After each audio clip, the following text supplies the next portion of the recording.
How to track DoorDash peak hours for fast delivery. Hi everyone, this is Kate here and welcome back to the channel, and on today's video we will learn how we can track peak hours on DoorDash for the fast delivery.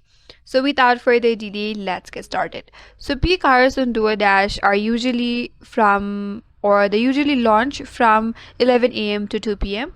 and for the dinner it's from 5 p.m. to 9 p.m. where more dashers are out and about, so deliveries are more quicker. So these are the delivery peak hours in DoorDash. No, so for if you are the dashers, the application shows the peak pay and busy hotspot in the application itself. So it's great to know when to dash. Customers can expect fast delivery during these busy windows.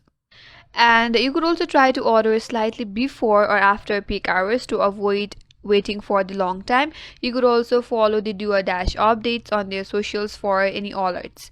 So that's it. That's how you can track DoorDash peak hours for fast delivery, and that's all for today's video. Hope this video was helpful, and if you're new to our channel, consider subscribing. Thanks for watching and stay tuned for more videos.